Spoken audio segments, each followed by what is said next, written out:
मनुस्मृति का श्लोक है रुबिका जी, यत्र नार्यस्तु पूज्यन्ते आ गया रमन्ते तत्र मनुस्मृति। देवता, यत्र तास्तु न पूज्यन्ते सर्वास्त्रा फला क्रिया।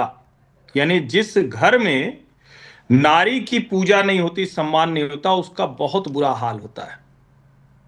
बिलारी जी कह रहे हैं आ गए मनुवादी। हाँ भाई, मनुवादी हैं। आपकी तरह नहीं है कि आप कहें कि बेटियां कुंडली मारकर बैठ जाती। पता नहीं जुबान कैसे नहीं जल गई आपकी। और अब मुझे समझ में आ रहा है कि चुनाव भर आपको क्यों सही चुनाव नहीं दिखता रहा, क्योंकि आप तो राबड़ी जी और लालू जी से बतियाते रहे। आपको पता ही नहीं था क्या हो रहा है बिहार चुनाव। नीतीश कुमार जैसे नेता के बारे में आपको दुनिया भर की चीजें समझ में आती रही, लेकिन आपको जहां गड़बड़ थी वहां कुछ नहीं दिखा। आप नीतीश कुमार को दूसरी चीजों पर नहीं कह रहे थे, आप सिर्फ और सिर्फ एक पार्टी के लिए प्रोपेगेंडा कर रहे थे बिलारी जी। और शर्म आ रही मुझे कि आप जिस तरह से बेटियों के बारे में बात कर रहे हैं। कुंडली मारकर बैठना है तो क्यों सारण से चुनाव लड़ाया था, बताइए नहीं जरा। क्यों मीसा भारती को भेजा, वो क्यों चुनाव लड़ाया। और आप कह रहे हैं कुंडली मारकर बैठ गई। मतलब मेरी तो समझ में नहीं आ रहा है कि जहां लड़की कह रही है कि चप्पल चल गया मेरे ऊपर, वहां भेलारी जी और उदित राज कह रहे हैं कि तो सामान्य है। क्या करेगा, आप डंडा मार के भगा दीजिएगा। और क्या कोई गया था वहां रुकने के लिए? क्या सचमुच रोहिणी आचार्य, मैं नहीं जानता उनके घर का हाल, मुझे नहीं पता। आप तो घर के अंदर घुसे हुए हैं बिलारी जी, मैं तो नहीं गया हूं। लेकिन ऐसी शर्मनाक बातें मेरे मुंह से कभी नहीं निकल सकती। आप मुझे मनुवादी कह रहे हैं, लेकिन मैं तो स्त्रियों का सम्मान करता हूं। और आप मनुवाद के विरोधी, आप देखिए क्या कर रहे हैं। और मैं तो समझ नहीं पाता हूं, ये जो डिबेट चल रही है, जिस डिबेट में अभी आप चुप हो गए, ये तो सच है जो रूबिका ने कहा कि लड़की मैं चुप हो लड़का गया। विरासत मैं लड़कियों। मैं चुप होने वाला नहीं हूं पैतृक प्रधान जी। संपत्ति, चलिए मैं आता हूं ना। हाँ। पैतृक संपत्ति में आप घर दे दीजिए, पैसा दे दीजिए, चलो समझ में आया। अगर पिता ने राजनीतिक कोई अर्जित किया है, या तो वंशवाद के खिलाफ हो, ये किसी को नहीं मिलेगा। तेजस्वी के कौन से सुर्खाब के पर लगे हुए थे, बताइए जरा आप। क्यों मिलना चाहिए? और फिर तेजस्वी को मिलना चाहिए तो मीसा, रोहिणी या कोई और अगर आना चाह रहा है, और बेटियां तो है ही नहीं, वो तो नहीं आती है मांगने के लिए अपना हक, राजनीतिक हक तो नहीं मांग रही, तो ये कैसे तय हो जाएगा? और यही मानसिकता है जिसने लाख कोशिश के बावजूद, अब आज ये बात पहले भी होती रही है, हो सकता है पंकज शर्मा जी और प्रकाश डालें, प्रियंका गांधी के साथ के लोग बार बार कहते हैं कि चूंकि राहुल गांधी को आगे बढ़ाना इसलिए प्रियंका को पीछे रखना। मैं किसी का समर्थक नहीं हूं, ना प्रियंका का ना राहुल का। जो आएगा अपनी जितनी ताकत लगाएगा उतना पाएगा। कोई प्रियंका ने अभी तक कोई चमत्कार नहीं किया। लेकिन ये कौन सी बात हुई? और कितने मतलब टीवी डिबेट पर, नेशनल डिबेट पर, देश दुनिया में लोग आप देख रहे हैं, आपको देख रहे हैं रूबिका के शो में, और आप कैसे जा रहे हैं। आप कह रहे हैं अपने घर में रहे, तो कहां वो उस घर में रहने जा रही? शादी हो गई, उसका घर है भाई, कोई ऐसा थोड़ी नहीं कि नहीं है। लेकिन आप कह रहे हैं कि उसको निकल जाना चाहिए था, उसको सवाल जवाब नहीं करना चाहिए था। यानी जब तक कोई कुछ करे, यही बात तो रोहिणी ने कहा ना कि किसी बेटी को अपने पिता माता के लिए नहीं करना चाहिए अगर उस घर में बेटा है तो। आप भी वही बात कर रहे हैं। आप तो रोहिणी की बात को सही ठहरा रहे हैं। इसका मतलब लालू राबड़ी के आवास में वही सब चल रहा है। मैं बताती हूं आपको, एक सेकंड। वो लालू प्रसाद यादव ने सिंगापुर में क्यों इलाज करवाया सर? बिलारी जी बताना मुझे। इलाज इसीलिए करवाया, महादेव ने अपनी पत्नी सती से कहा था। मैं महादेव और सती जी की कथा बाद में सुन लूंगी, पहले मुझे ये बताइए सिंगापुर में लालू प्रसाद यादव, नहीं बिलारी जी पहले बताइए, सिंगापुर में लालू प्रसाद यादव ने क्यों अपनी किडनी का इलाज करवाया? क्यों सिंगापुर में? इसीलिए करवाया कि आप यही आकर कीजिए। क्या ये जो कर रही हैं? नहीं, जो सवाल पूछी उसका जवाब दीजिए आप मुझे। आप परिवार तोड़ने आ जाइए, पहले मुझे सवाल का जवाब दीजिए। सिंगापुर में क्यों करवाया लालू प्रसाद यादव ने? कौन बेटी है?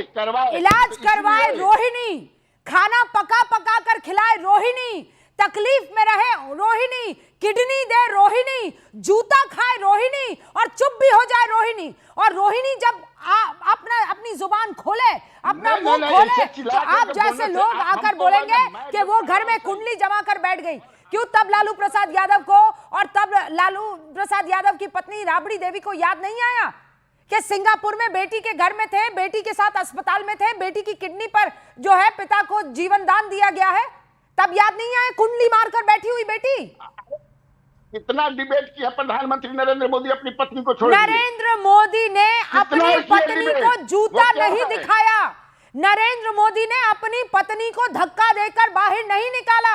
नरेंद्र मोदी और उनकी पत्नी के बारे में थोड़ा पढ़ लीजिए। बचपन में उनकी मां ने उनकी शादी तय कर ली थी, कम उम्र में, समझ नहीं थी तब। जानते क्या है आप, उनकी पत्नी ने आकर ट्वीट नहीं किया, उनकी पत्नी से जाकर मीडिया वालों ने, आप जैसे लोगों ने खूब पूछा, खूब गालियां बुलवाने की कोशिश की। रोज आप लोग यही काम करते हैं, रोज यही बात करते हैं। मैं बोलती हूं आपको, आज कब आई वो महिला ये कहने के लिए कि मुझे हक दिलाइए? कब आई ये महिला कहने के लिए? दोनों मियां बीवी में जो तय हुआ वो तय हो गया, बात खत्म। ये मियां बीवी की बात है। मैं बेटी और बेटे की बात कर रही हूं, मैं बहन और भाई की बात कर रही हूं। क्या बार बार आप चले जाते हैं मोदी और यशोदा बहन पर? मैं क्लियरिटी देती हूं आपको। मैं हमेशा ये कहूंगा, लेकर आइए आप यशोदा जी को, लेकर आइए यशोदा जी को, बात कर लेते हैं सर। आप जैसे बहुत लोग गए हैं उनके घरों के बाहर, घूमे हैं माइक ले लेके, ये सोचते हुए कि एक कोई चीज है जो मोदी को नीचा दिखा देगी। बता दीजिए उस महिला ने ऐसा कुछ कहा हो, कभी कह दिया हो?